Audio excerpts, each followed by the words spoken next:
Hello বন্ধুরা, আজকে আমি এক্সপ্লেনেশন করব পুষ্পা টু দ্য রুল। আপনারা অনেকে আল্লু অর্জুনের মুভি অনেক পছন্দ করে থাকেন, কেননা আল্লু অর্জুনের মুভিতে অ্যাকশন, এন্টারটেইনমেন্ট আর রোমাঞ্চে ভরপুর। সবাই পুষ্পা ওয়ান মুভিটি দেখেছেন এবং কাহিনী জানেন, আর পুষ্পা টু শুরু হয়েছে তা পরে কাহিনী থেকে, যেখানে ভারোয়ার সিং আর পুষ্পা দুজনের জাতশত্রু। আর পূর্বে পুষ্পা ছিল শুধু ফায়ার, কিন্তু এই মুভিতে পুষ্পা এখন হয়েছে ওয়াইল্ড ফায়ার। তাহলে চলুন এক্সপ্লেনেশন শুরু করি। মুভির শুরুতেই আমরা জাপানের একটি পোর্টের দৃশ্য দেখতে পাই, যেখানে জাহাজ থেকে কন্টেইনার নামানো হচ্ছে। প্লেন থেকে একটা কন্টেইনার হঠাৎ পড়ে গেলে সেখানকার মাফিয়া গ্যাং দেখতে পায় ইন্ডিয়া থেকে আনা লাল চন্দনের একটা কন্টেইনার পড়ে গেছে। শুধু তাই না, সাথে কন্টেইনারের মধ্যে অচেতন অবস্থায় একটি মানুষকে দেখতে পায় এবং সবাই তাকে মারার জন্য প্রস্তুত হয়ে যায়। কন্টেইনারের ভিতরে থাকা ওই লোকটা আর কেউ না, সে এই সিনেমার মেইন ক্যারেক্টার পুষ্পারাজ। ঝুঁকেগা নেহি সালা। লাল চন্দন কাঠ জাপানে পাচার করার জন্য সে নিজেই এসেছিল, কিন্তু এখানকার মাফিয়া গ্যাং চিনতে না পারে তার সাথে মারামারি শুরু হয়ে যায়। মারামারির এক পর্যায়ে পুষ্পার গায়ে গুলি লাগলে পুষ্পা সমুদ্রে পড়ে যায়। আর তখনই আমরা পুষ্পার ছোটবেলার কাহিনী দেখতে পাই, যেখানে একটা বল নদীতে পড়ে গেলে সবাই পুষ্পাকে বলে ওই বলটা নদী থেকে তুলে আনার জন্য। আর সাথে এটাও বলে, যদি বল নিয়ে আসতে পারিস তাহলে আমরা সবাই মেনে নিব যে তোর বাপের পরিচয় আছে। এই কথা শোনার পর সাঁতার না জানা সত্ত্বেও পুষ্পা নদীতে ঝাঁপ দেয় বল নিয়ে আসার জন্য।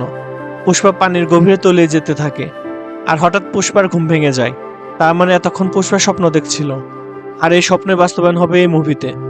পরবর্তী সিনে আমরা দেখতে পাই এলাকার সব শ্রমিকরা ট্রাকে করে জঙ্গলের মধ্যে যাচ্ছে পুষ্পার হয়ে চন্দন কাঠ সংগ্রহ করার জন্য। আর এর মধ্যে পুলিশ অফিসার ভাওয়ার সিংকে দেখানো হয়, যে ছদ্মবেশ ধরে শ্রমিকদের সাথে জঙ্গলের মধ্যে যাচ্ছে। এটা মূলত ভাওয়ার সিং এর প্ল্যান ছিল। সে সবাইকে প্রমাণসহ হাতে নাতে ধরতে চায়। লাল চন্দন সংগ্রহের পর সবাই যখন পারিশ্রমিক নিচ্ছিল, তখন ওই লিস্টে পুলিশ অফিসারের নাম দেখে সবাই ভয় পেয়ে যায়। ঠিক ওই মুহূর্তে ভাওয়ার সিং ছদ্মবেশ ছেড়ে বন্দুক বের করে সবাইকে সারেন্ডার করতে বলে। সাথে সাথে আরো অনেক পুলিশ অফিসার সেখানে চলে আসে আর সবাইকে ধরে থানায় নিয়ে যায়। তারপর পুষ্পাকে দেখানো হয়, আর সে সব শ্রমিকদের থানা থেকে নিয়ে যেতে এসেছে। শ্রমিকদের অ্যারেস্ট হওয়ার কথা শুনে সাথে সাথে পুষ্পা থানায় চলে আসে, কিন্তু ওই মুহূর্তে সেই পুলিশ অফিসার ভাওয়ার সিং থানায় ছিল না। তখন অন্য পুলিশ অফিসাররা বাধা দিলে পুষ্পা বলে সবাইকে ছাড়ার দরকার নেই, এর মধ্যে একটা ছেলে রাজবি, আর তাকে ছেড়ে দিলেই হবে। পুলিশ বলে এখান থেকে যদি আমরা কাউকে ছেড়ে দেই তাহলে আমাদের কারোরই চাকরি থাকবে না। তারপর পুষ্পা বলে, তোমাদের স্যালারি কত?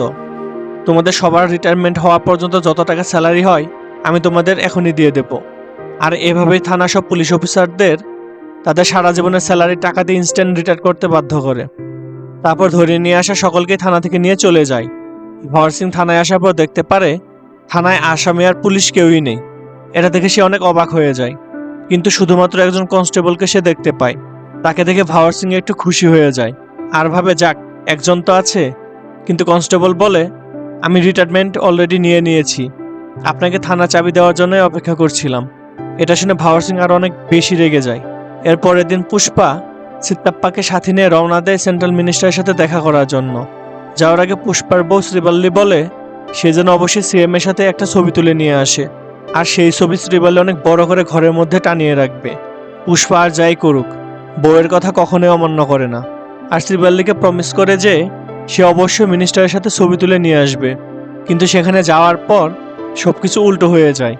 সবার সাথে ছবি তুলল মিনিস্টার, পুষ্পার সাথে ছবি তুলতে রাজি হয় না।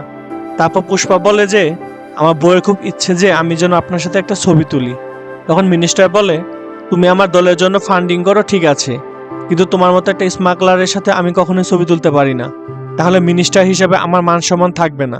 আর শোনো, যারা বউয়ের কথা শুনে চলে তারা কখনো জীবনে বড় হতে পারে না। মিনিস্টার শ্রীবাল্লির নামে আরো দু একটা উল্টাপাল্টা কথা পুষ্পাকে শুনিয়ে দেয়। পুষ্পাকে অপমান করেছে ঠিক আছে, কিন্তু পুষ্পা অনেক রেগে যায়, কারণ সিএম ছবি তুলেনি ঠিক আছে, কিন্তু সে শ্রীবাল্লিকে নিয়ে উল্টাপাল্টা কথা বলেছে। পুষ্পা বাহিরে এসে সিত্তাপ্পাকে বলে, আচ্ছা সিত্তাপ্পা, তুমি যদি কখনো সিএম হও তুমিও কি আমার সাথে ছবি তুলবে না? সিত্তাপ্পা বলে, কি যে বলো পুষ্পা, তুমি আমার ভাইয়ের মতো, তুমি যা বলবে আমি তাই করব। তারপর পুষ্পা ডিরেক্ট সিত্তাপ্পাকে বলে যে আমি তোমাকে 500 কোটি টাকা দেব, যাকে জায়গা কিনে নেওয়ার কিনে নাও, কয়েকদিনের মধ্যে তুমি হতে যাচ্ছ এই রাষ্ট্রের সিএম, আর এখান থেকে বের হয়ে তুমি ডিরেক্ট মুখ্যমন্ত্রীর সাথে দেখা করতে যাবে, আর এর মধ্যে যা করার আমি তা করে নেব। সিত্তাপ্পা মুখ্যমন্ত্রীর কাছে গিয়ে সিএম হওয়ার জন্য প্রস্তাব দেয়, আর এর মধ্যে পুষ্পা অনেক টাকা ভরা একটি সোফা মুখ্যমন্ত্রীর ছোট ভাইয়ের কাছে পাঠায়। আর একটা সোফা মুখ্যমন্ত্রী অফিসেও পাঠিয়ে দেয়। টাকা দেখে মুখ্যমন্ত্রীর মুখ বন্ধ হয়ে যায় আর সিত্তাপ্পাকে নমিনেশন দিয়ে দেয়। হঠাৎ এত টাকা মুখ্যমন্ত্রী আর তার ভাইকে দেওয়ার জন্য সিত্তাপ্পা বলে, এত টাকা নষ্ট করা কি দরকার ছিল পুষ্পা? সামনে আমাদের আরো অনেক টাকার দরকার পড়বে। তখন পুষ্পা বলে, যত টাকা লাগে আমি দিব। আর এই খেলাটা এখন আর দেশের মধ্যে আটকে নেই, এই খেলা এখন ইন্টারন্যাশনাল লেভেলে চলে গিয়েছে।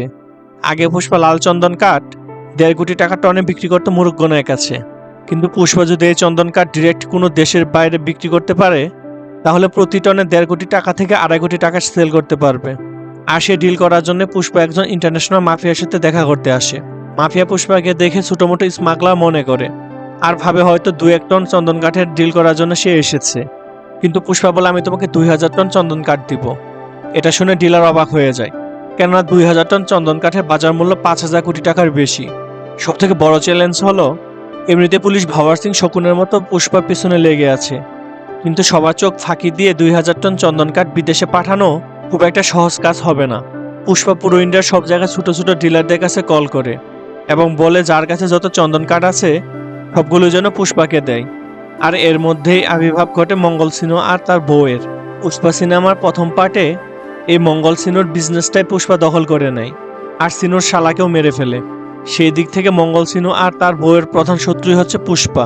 পুষ্পার 2000 টন চন্দন কাঠের কথা মঙ্গল সিনহর বউ জানতে পারে আর পুলিশ অফিসার ভাওয়ার সিংকে সেই ইনফরমেশন দিয়ে দেয়, কেননা এখন মঙ্গল সিনহা পুষ্পাকে আর আটকাতে পারবে না। পুলিশ অফিসার ভাওয়ার সিং কোনোভাবে যদি পুষ্পাকে মেরে ফেলতে পারে, তাহলে হয়তো মঙ্গল সিনহা তার আগের ক্ষমতা ফিরে পাবে। ভাওয়ার সিং এই কথা শোনা মাত্রই চেকপোস্ট অ্যালার্ট করে দেয় আর অনেক চেষ্টার পর পাচারকারী একটা টিমকে ট্রাক সহ ধরে ফেলে। শুধু ধরেই ফেলে না, ট্রাক সহ চন্দন কাঠ পুড়িয়ে ফেলে আর সাথে সবাইকে মেরে ফেলে। তাদের বসকে মারার পর মঙ্গল সিং অনেক রেগে যায়, কিন্তু ভাওয়ার সিং বলে, যদি আমি এখান থেকে সবাইকে ধরে নিয়ে যেতাম, তাহলে একটু পরে কেউ না কেউ তাকে থানা থেকে ছাড়িয়ে নিয়ে যেত আর একজনকে মেরে ফেলার পর সবার মনে আমার প্রতি ভয় কাজ করবে। এরপর মারা যাওয়া বসের শেষকৃত্য করার জন্য পুষ্পা ছাড়া সবাই চলে আসে। তখন মঙ্গল সিং সিত্তাপ্পাকে বলে, যদি পুলিশ অফিসার ভাওয়ার সিং আর পুষ্পার মধ্যে ঝামেলা শেষ না হয়, তাহলে এক সময় এভাবেই সবাই মারা যাবে। আর এভাবে যদি চলতে থাকে, তাহলে পুষ্পাকে সিন্ডিকেট প্রেসিডেন্টের পদ থেকে সরে যেতে হবে। সিত্তাপ্পা এটা কখনোই চাইবে না, কারণ পুষ্পার যদি কোনো ক্ষতি হয়, তাহলে সে নিজেও সিএম হতে পারবে না। তাই এটা সমাধান করার জন্য সিত্তাপ্পা পুলিশ অফিসার ভাওয়ার সিং এর সাথে দেখা করতে আসে। সিত্তাপ্পা থানায় আসার পর ভাওয়ার সিংকে 10 কোটি টাকার অফার দেয়, কিন্তু ভাওয়ার সিং তার অপমানের কথা কখনোই ভুলতে পারবে না। সেখানে 10 কেন, 100 কোটি টাকা দিলেও সে তার সম্মান ফিরে পাবে না। তখন ভাওয়ার সিং বলে, পুষ্পা যদি সবার সামনে আমার কাছে সরি বলে, তাহলে হয়তো আমি আমার সাথে ঘটে যাওয়া সব ঘটনাই ভুলে যাব। এটা শুনে সিত্তাপ্পা একটু খুশি হয়ে যায় আর বলে, আমি যেভাবে হোক পুষ্পাকে রাজি করাবো, তুমি পার্টির আয়োজন করো। তারপর বিশাল এক পার্টির আয়োজন করা হয়, যেখানে সিন্ডিকেটের সবাই উপস্থিত ছিল। সবাই পার্টিতে আসে শুধুমাত্র পুষ্পা ভাওয়ার সিংকে সরি বলে কিনা সেটা দেখার জন্য, কেননা পুষ্পা এর আগে কারোর সামনে কখনো মাথা নত করেনি। কিন্তু আজ সিন্ডিকেটের সবাই ভালোর কথা চিন্তা করে এবং শ্রীবাল্লি আর সিত্তাপ্পার অনুরোধে ভাওয়ার সিংকে সরি বলার জন্য পার্টিতে আসে আর কথা মতো ভাওয়ার সিংকে সরি বলে দেয়। সরি বলা শুনে ভাওয়ার সিং অনেক খুশি হয়ে যায়, কেন যে পুষ্পা সবসময় বলতো ঝুঁকে গানে হিসালা, আর সে ঝুঁকে গেছে। পুষ্পা বাড়ি ফেরার পথে এটা বুঝতে পারে সে সরি বলে অনেক বড় ভুল করেছে, আর সে লজ্জায় সে নিজের মুখ গাড়ির আয়নাতে দেখতে পারে না। শুধু এটাই না, পার্টিতে থাকা সবাই বিশ্বাস করছিল যে পুষ্পা কখনোই কাউকে সরি বলবে না। যে ভয়টা সবার মধ্যে ছিল, সেটাকে সরি বলার সাথে সাথে নষ্ট করে দিয়েছে পুষ্পা। এরপর সবাইকে গাড়ি থেকে নামিয়ে পুষ্পা আবারও গাড়ি নিয়ে ওই পার্টিতে চলে যায়। তখন ভাওয়ার সিং বাড়ি যাওয়ার জন্য গাড়িতে উঠছিল, কিন্তু সেই মুহূর্তে পুষ্পা তার রানিং গাড়ি ভাওয়ার সিং এর গাড়ির সাথে ধাক্কা দিয়ে তাকে সুইমিং পুলে ফেলে দেয়। এরপর পুষ্পা গাড়ি থেকে নেমে ওই সুইমিং পুলে হিসু করতে শুরু করে। ভাওয়ার সিং এর সবকিছু মাথার উপর দিয়ে যাচ্ছিল, একটু আগে সরি বললো আর এখন আমার সামনে আমার উপর হিসু করছে। তখন পুষ্পা ভাওয়ার সিংকে বলে, ঝুঁকে গান সালা, আমি তোকে চ্যালেঞ্জ করছি, 2000 টন চন্দন কাঠ আমি বিদেশে পাচার করব। তুই যদি এক টুকরো চন্দন কাঠ ধরতে পারিস, তাহলে আমি সারা জীবন তো গোলাম হয়ে জীবন কাটিয়ে দিব। এই কথা শুনে ভাওয়ার সিং অনেক রেগে যায় আর সে চ্যালেঞ্জ অ্যাকসেপ্ট করে। তারপর থেকে ওই রাজ্যের সব চেকপোস্টগুলো পুরোপুরি বন্ধ করে দেওয়া হয় আর পুরো এলাকা পুলিশ পাহারা দেওয়া শুরু করে, যেন কেউ চন্দন কাঠ ওই শহর থেকে বাইরে নিয়ে যেতে না পারে। এরপর ভাওয়ার সিং একটা ব্রিজের উপর দাঁড়িয়েছিল আর খেয়াল করে যে নদীতে কোনো পানি নেই, যেটা দেখে ভাওয়ার সিং বুঝতে পারে পুষ্পা হয়তো চন্দন কাঠ সড়ক পথে নয়, বরং নদীপথে ওই চন্দনকাঠ শহরের বাইরে নিয়ে যাবে। ভাওয়ার সিং এর সন্দেহই ঠিক ছিল। অনেকগুলো ট্রাক একসাথে শুকনো নদীপথ ধরে চন্দন কাঠ নিয়ে শহরের বাইরের দিকে যাচ্ছে। তখন পুলিশও গাড়ি নিয়ে শুকনো নদীর পথে নেমে ট্রাকের পিছু নিতে থাকে। ট্রাক যখন নদীপথ থেকে জঙ্গলের মধ্যে প্রবেশ করে তখন পুষ্পা ফোন করে সুইচ গেট থেকে পানি ছেড়ে দিতে বলে, আর পুলিশের গাড়ি সহ সব গাড়ি পানির নিচে তলিয়ে যায়। ভাওয়ার সিং এখান থেকে বের হয়ে অনেকগুলো গরুর গাড়ি নিয়ে ট্রাকগুলোর সামনে দাঁড়িয়ে যায়। তখন পুষ্পার কথা অনুযায়ী সব ট্রাক ড্রাইভাররা ট্রাক থেকে নেমে নিজেদের জীবন বাঁচিয়ে পালিয়ে যায়। আর ভাওয়ার সিং ট্রাক ভর্তি চন্দনকাঠ ধরে ফেলে। ভাওয়ার সিং ট্রাক ভর্তি চন্দনকাঠ ধরতে পেরে অনেক আনন্দে নাচতে থাকে। কেন পুষ্পা বলেছিল সে যদি এক টুকরো চন্দনকাঠ ধরতে পারে তাহলে পুষ্পা তার সারা জীবন গোলামি করবে, সাথে শ্রমিকের মতো জীবনযাপন করবে। কিন্তু মঙ্গল সেন ওই চন্দন কাঠগুলো ভালো করে চেক করার পর দেখতে পায় এগুলো আসলে কোনো চন্দন কাঠ নয়। এটা শুনে ভাওয়ার সিং অনেক রেগে যায় আর অবাক হয়ে যায়। এর মধ্যে বাইরে থেকে অনেকগুলো গরুর ঘন্টার আওয়াজ শোনা যায়। সবাই বাইরে এসে দেখে কাল রাতে যে গরুর গাড়িদের ট্রাক থামিয়েছিল ওই গরু গাড়িগুলো নিয়েই পুষ্পা ভাওয়ার সিং এর সাথে দেখা করতে আসে। পুষ্পা বলে, কাল রাতে তুমি যে গরু গাড়িদের ট্রাক আটকিয়েছিলে সেই গরু গাড়ি মূলত চন্দন কাঠ দিয়ে বানানো ছিল। এর মানে হলো 2000 টন চন্দন কাঠ ভাওয়ার সিং হাতে পেয়েও তা চিনতে পারেনি। পুষ্পা আরও বলে, আমি 2-1 দিনের মধ্যে বাকি চন্দন কাঠ বর্ডার পার করাবো, পারলে আটকিয়ে দেখাও। ভাওয়ার সিং অনেক চেষ্টার পরেও পুষ্পাকে আটকাতে পারেনি। পুষ্পার কাছে বারবার হেরে যাওয়ার বিষয়টা সে মেনে নিতে পারছিল না। তারপর সে ড্রিঙ্কস করার পর নিজেই ওই নকল চন্দন কাঠের গোডাউনে আগুন লাগিয়ে দেয়। আর ভাওয়ার সিং পুষ্পার কাছে বারবার হারার কারণে ওই আগুনে সুসাইড করে নেয়। কিন্তু ভাওয়ার সিং কি সত্যিই সুসাইড করেছে নাকি বেঁচে আছে সেটা দেখানো হয় না। অন্যদিকে সিএম পরিবর্তন হয়ে সিত্তাপ্পা হয়ে যায় নতুন সিএম। সেজন্য সিত্তাপ্পা পুষ্পার বাড়িতে আসে সেলিব্রেশন করার জন্য। তারপর সিত্তাপ্পা শ্রীভাল্লিকে অনেক ধন্যবাদ জানায়, যা দেখে শ্রীভাল্লি অবাক হয়ে যায়। শ্রীভাল্লির জন্যই আজকে সিত্তাপ্পা সিএম হতে পেরেছে, কারণ শ্রীভাল্লি সিএম এর সাথে ছবি তুলতে বলেছিল পুষ্পাকে।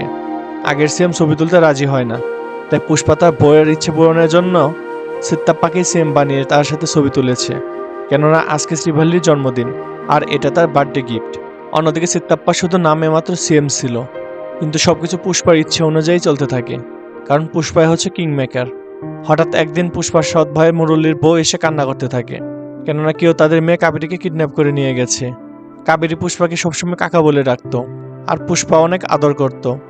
এটা শোনার পর পুষ্পা তার গ্যাং নিয়ে একটি নিউজ চ্যানেলে আসে আর লাইভে গিয়ে বলে, যে বা যারা আমার ভাতিজিকে কিডন্যাপ করেছো তার যদি কিছু হয় তাহলে তাদের কাউকে জীবিত রাখবো না, সবাইকে কুকুরের মতো মারবো। আর 1 ঘন্টার মধ্যে পুষ্পা সবাইকে মাইকিং করে খুঁজতে বলে। এর আগে কালী পুজোয় যারা কাবেরীর সাথে নোংরামি করতে চেয়েছিল তারাই মূলত তাকে কিডন্যাপ করেছে, আর সেই ছেলেটি মুখ্যমন্ত্রীর ছোট ভাইয়ের ছেলে। মুখ্যমন্ত্রী আর সিত্তাপ্পা এসব জানতে পারে। তারপর সিত্তাপ্পা পুষ্পাকে কল দিয়ে বলে, যে তোমার ভাস্তিকে কিডন্যাপ করেছে সে মুখ্যমন্ত্রী ভাতিজা, পুষ্পা যেন তার কোনো ক্ষতি না করে, কারণ পুষ্পার সৎ ভাই পুষ্পাকে আপন ভাবে না। কিন্তু পুষ্পা বলে, মুখ্যমন্ত্রী কে তা আমি জানি না, কিন্তু আমার ভাতিজি কিছু হলে আমি কাউকে ছাড়বো না, সবাইকে মেরে ফেলবো।